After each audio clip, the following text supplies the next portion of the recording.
السلام علیکم ورحمۃ اللہ وبرکاتہ۔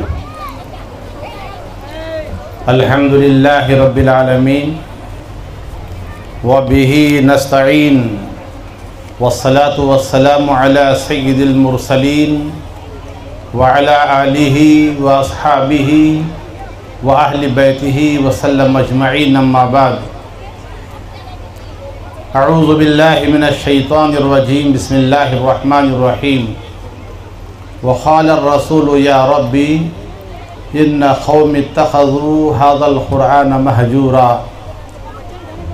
اسٹیج پر تشریف فرما علماء کرام،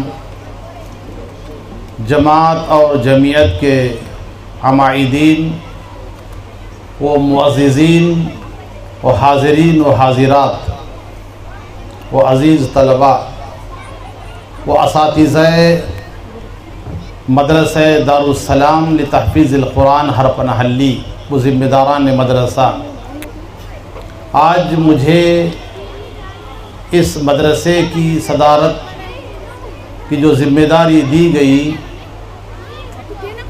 میں سمجھتا ہوں کہ یہاں مجھ سے زیادہ قابل فاضل علماء کرام تھے جو اس مسئلہ صدارت کو سنبھال سکتے تھے۔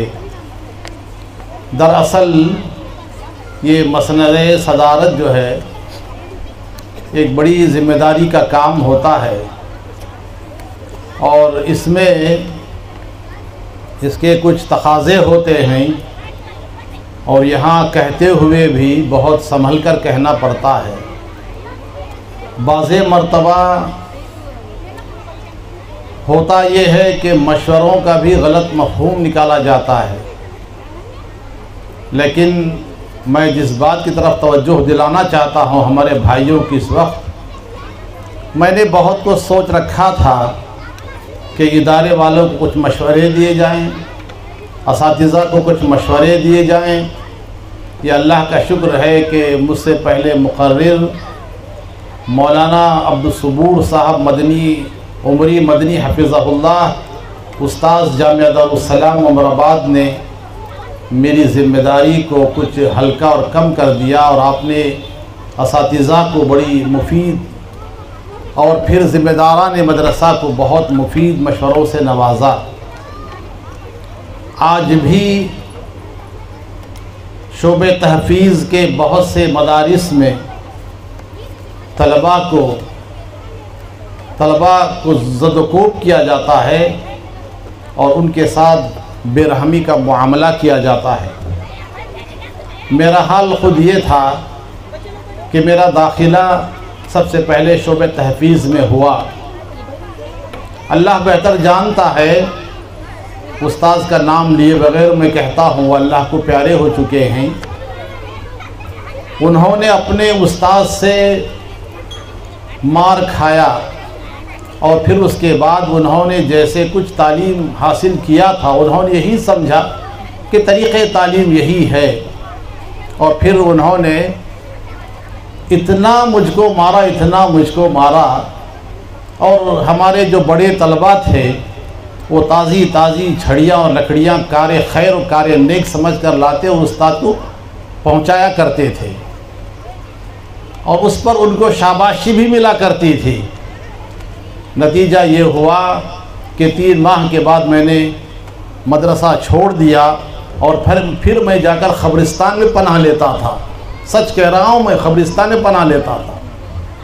طلباء کو بھیجا جاتا مجھے ڈھونڈنے کے لیے، میں اس لیے پناہ قبرستان میں لیتا تھا کہ لوگ سمجھتے ہیں تو یہاں زندہ کون رہے، سب مردے تو رہتے ہیں۔ اس کے بعد پھر ہمارے کسی عزیز کو معلوم ہوا تو وہاں لے جا کر پھر مجھے جامعہ میں داخل کیا گیا۔ میں نے شعبہ تحفیظ میں پڑھنے سے میں نے معذرت کر لی، لیکن وہ زمانہ ختم ہو گیا ہے، اب وہ بات نہیں رہی۔ الحمدللہ ثم الحمدللہ، میں سمجھتا ہوں کہ بعض مدارس ہیں جہاں آج بھی طلباء کو مار پیٹ کر سمجھا جاتا ہے کہ یہی پڑھانے کا طریقہ ہے۔ میرا اپنا تجربہ اور میرا اپنا مشاہدہ یہ ہے کہ طلباء کو جتنا آپ اپنے سے قریب کریں گے اتنا زیادہ اس کا ذہن کھلے گا، اپنائیت سے بات کرے گا، اس کے بعد کم وقت میں اور کم محنت میں وہ بچہ آپ سے وہ سب کچھ سیکھ لے گا جو آپ پڑھانا چاہتے ہیں۔ اور یہ تجربہ مجھے آیا 60 سال کے بعد۔ 60 سال کے بعد جب میرے سامنے میرے پوتے پوتیاں نواسے نواسیاں آ کر پڑھنے لگیں، غصہ تو آتا تھا، لیکن یہ کہ پوتے پوتیاں اور نواسے نواسے پر ہاتھ کیسے اٹھے گا۔ انہوں نے مجھے صبر سکھایا، ان بچوں نے مجھے طریق تدریس سکھایا، اور ان بچوں نے مجھے سکھایا کہ استاذ کی حیثیت کیا ہوتی ہے۔ پیار و محبت سے پڑھائیے، کم وقت میں بچہ پڑھ لے گا۔ باتیں بہت سی ہیں لیکن وقت بہت کم ہے۔ میرے بھائیوں، میں نے جو آیت کریمہ پڑھی سورہ فرقان کی، عام طور پر ہم سب کو یہی خیال ہے کہ روز محشر جناب محمد الرسول اللہ صلی اللہ علیہ وسلم ہماری شفاعت فرمائیں گے، اور حقیقت بھی ہے، لیکن نبی کریم صلی اللہ علیہ وسلم ہماری شکایت بھی کریں گے۔ صرف یہ نہ سمجھیے کہ اللہ کے نبی صلی اللہ علیہ وسلم ہماری شفاعت فرمائیں گے، بلکہ ہماری شکایت بھی کریں گے۔ کیا شکایت کریں گے؟ اللہ تعالیٰ سے کہ اے میرے رب، اس میری قوم نے، اس میری امت نے قرآن مجید کو ترک کر دیا، اس پہ عمل کرنا، اس کو پڑھنا، اس کو سمجھنا، غور و فکر کرنا، تدبر کرنا، وہ سب چھوڑ دیا۔ میرے بھائیوں، یہ بچے الحمدللہ آج حافظ قرآن ہیں یا قرآن حفظ کر رہے ہیں۔ جب یہاں سے باہر اپنے گھر جائیں گے، یہاں سے اپنے گھر جائیں گے، تو بتائیے کہ ان بچوں کا حفظ سننے والا کون ہوگا؟ اگر اس کے والدین قرآن پڑھے ہوئے نہ ہوں، اگر اس کے والدین کو قرآن پڑھنا کم سے کم ناظرہ نہ آتا ہو، دیکھ کر قرآن پڑھنا نہ آتا ہو، پھر بچوں کا حفظ کیسے مکمل ہوگا، کیسے مضبوط رہے گا، کیسے اصلاح ہوگی؟ میں تمام مسلمان بھائیوں سے، چھوٹوں سے، بڑوں سے، بزرگوں سے، بچوں سے، اپنے آپ کو اور میرے علماء کرام کو میں ہمیشہ یہ نصیحت کرتا ہوں کہ آپ 24 گھنٹے کی زندگی میں کم سے کم بعد نماز فجر 1 گھنٹہ وقت نکالیے۔ اگر آپ عالم و فاضل ہیں، قرآن مجید کی تدبر تفکر میں، اس کی تفسیر میں، اس کے غور و فکر کرنے میں وقت لگائیے۔ اگر آپ کو اردو پڑھنا آتا ہے، قرآن پڑھنا آتا ہے، تفسیر اردو موجود ہے۔ اگر آپ کو کنڑی، انگریزی جو زبان آتی ہے، دنیا کی ساری زبانوں میں آج قرآن مجید ترجمہ موجود ہے، اس کو پڑھیے، وقت نکالیے، وقت لگائیے۔ لیکن حال یہ ہے کہ ہمارے بچے یہاں سے پڑھ کے جاتے ہیں اور گھر میں کچھ نہیں پڑھتے ہیں، اور اس کے بعد جب واپس آتے ہیں کہتے ہیں مولوی صاحب گھر میں بچہ کچھ پڑھا ہی نہیں ہے۔ کل ہی بچوں کی چھٹیاں ہو رہی تھی ہمارے مدرسے کی، تو ایک صاحب کہنے لگے کہ آپ کی بچیاں جو سال گزشتہ داخل ہوئی، ذرا نصیحت کیجئے، گھر میں آ کر شرارت کرتی ہے، وہ ہماری بات مانتی نہیں۔ کیا ہوتا ہے؟ کہنے لگے کہ ٹی وی دیکھتی رہتی ہے ہمیشہ، آپ سمجھائیے۔ میں نے کہا میں آپ کو سمجھاتا ہوں، جا کر کے سب سے پہلے ٹی وی نکال دیجئے گھر سے، پھر دیکھیے۔ کہنے لگے کہ اگر یہاں ٹی وی نہ ہو تو جا کے وہاں دوسرے گھر میں دیکھیں گے۔ میں نے کہا تو وہ ساری برائیاں جو باہر کی اپنے گھر لا کے اس کو بسا لیں گے، اس کو جگہ دیں گے؟ وہ لاجواب ہو گئے، چلے گئے۔ ایک مثال دینا چاہتا ہوں ہماری مائی بہنوں کو۔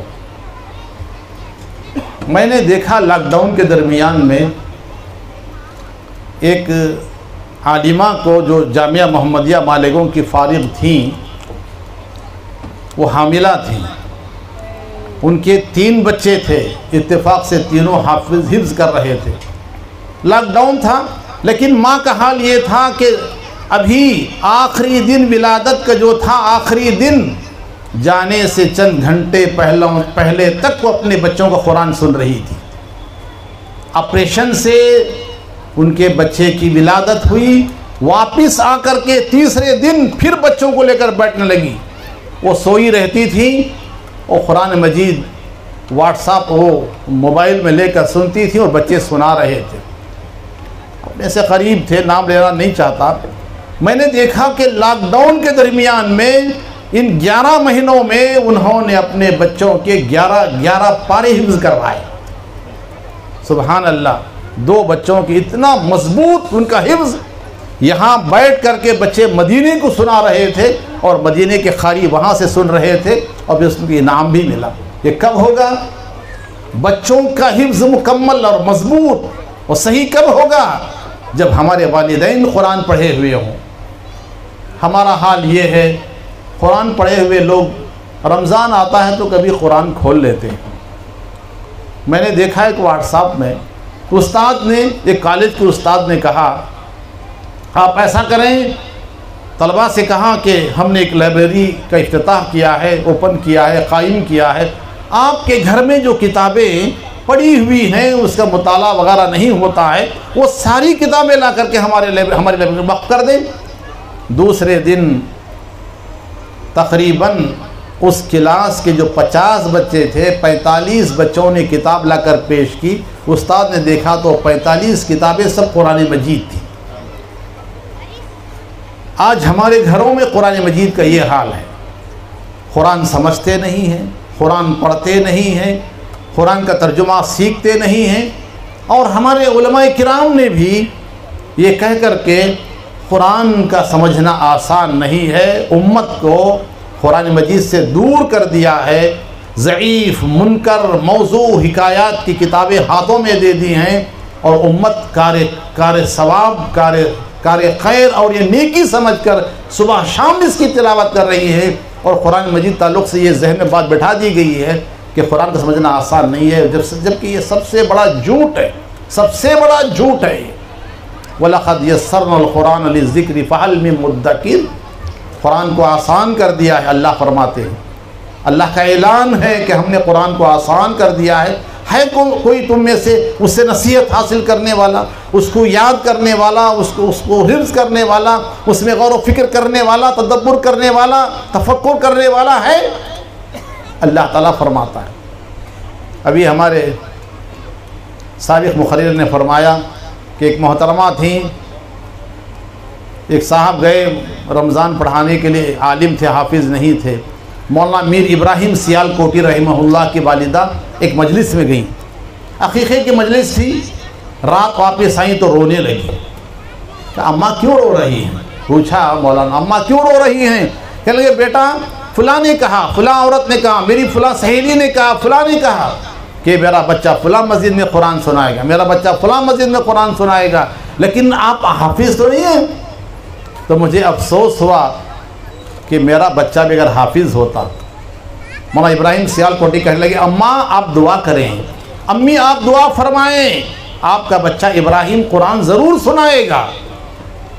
دن بھر بیٹھتے، قرآن یاد کرتے اور رات میں سنا دیتے، 1 مہینے میں حفظ مکمل کر دیا۔ اور میں بتاؤں آپ کو، ابھی حال میں جن کا انتقال ہوا، مولانا ڈاکٹر عبدالعلی ازہری رحمہ اللہ، اب ہمارے ہاں بھی آئے ہوئے تھے، وہ ہمارے مدرسے میں آئے ہوئے تھے، ان کے تعلق سے میں نے سنا تھا کہ انہوں نے قرآن کم وقت میں حفظ کر لیا۔ میں نے ان سے پوچھا کہ مولانا یہ اطلاع ہے مجھے کہ آپ نے کم وقت میں قرآن حفظ کیا ہے، کیسے یاد کیا؟ کہنے لگے کہ میں 28 شعبان کو مسجد پہنچا، مئو کی سب سے بڑی مسجد میں نماز پڑھ رہا تھا، نماز ختم ہو گئی، علماء بیٹھے ہوئے تھے، لوگ بیٹھے ہوئے تھے، کہہ رہے تھے کہ ہمارے ہاں اس مسجد میں بڑے بڑے حفاظ رہتے تھے، لیکن ذرا سی غفلت سارے وہ حفاظ شہر سے باہر نکل گئے ہیں، اس مسجد کے لیے کسی اچھے قاری اور حافظ کی ضرورت ہے، نہیں مل پا رہا ہے۔ میں بیٹھا ہوا تھا، میرے استاد نے کہا عبدالعلی تم قرآن سنا سکتے ہو، لہٰذا تم قرآن سنانا شروع کر دو۔ میں حافظ نہیں تھا، چند پارے یاد تھے۔ جب میرے استاد نے بھری مجلس میں کہا عبدالعلی تم قرآن سنا سکتے ہو، حفظ کرو اور سناؤ، 18 دن میں میں نے قرآن کو حفظ کر لیا، 18 دن میں میرا قرآن حفظ ہو گیا۔ میں نے پوچھا تو کہنے لگے اللہ کا شکر ہے، ایک کم مدت میں 18 دن میں نے قرآن حفظ کر لیا۔ لیکن ایک بات کہا جامعی صاحب، ایک بات میں کہنا چاہتا ہوں آپ سے بھی، تمام حفاظ سے بھی، جیسے سابق محرر نے کہا یاد کرنے کے لیے اللہ نے اس کو آسان یاد ہو جاتا ہے، لیکن ضرورت ہے کہ اس کو مسلسل تعلق رابطہ اس سے قائم رکھا جائے، برابر اس کی تلاوت کرتے رہیں، تب یہ باقی رہتا۔